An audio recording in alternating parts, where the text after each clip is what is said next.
why we are here. Well, there's no formality about it, no written speech, but the important thing is that we are here because we are interested in making our democracy grow. And for our democracy to grow, our political parties, which are the vehicles and instruments for the contestation of power, must also be growing with the times and abiding by the rules and regulations and by international best practices that govern the game of politics.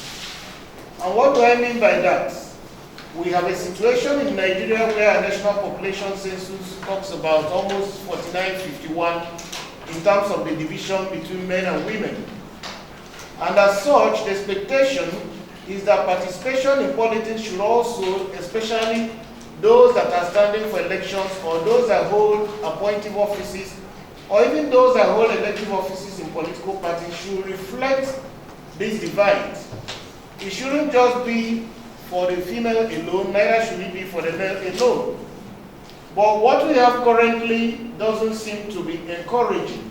And so, this study is about looking at how gender has impacted or how the political parties are utilizing the relevant instruments, whether it's the Constitution, whether it's the African Charter Protocol to the African Charter, whether it's the Beijing Declaration, or whether it's the international covenants which Nigeria has ratified. How are they playing out in the composition of people who are leading political parties? How are those treaties playing out in the composition of the people we are electing?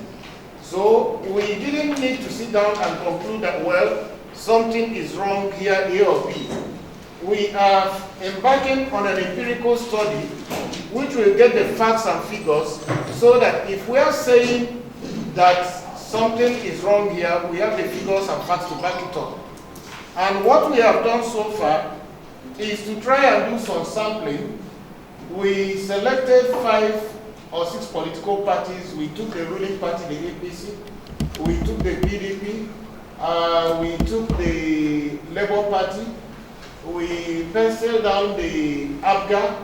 We penciled down the Youth Party, since they say they are young, the Party of the Youth.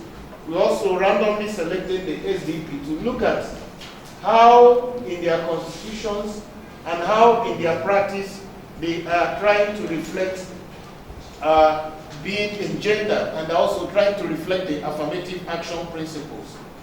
Although we are having challenges in getting information about the actual practice of these political parties, we have tried our bit to put down something. Some of them we glean from their constitutions, some others from other sources.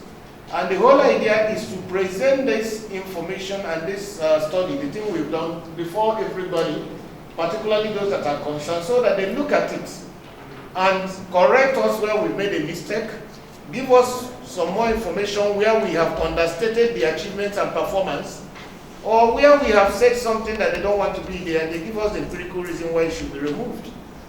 We don't want a situation where when we publish this report, we'll be accused of spreading fake news or false information. You know, in this climate these days, that is a very, very serious offense, for which somebody could even go to jail, or for which somebody could even be accused of information terrorism.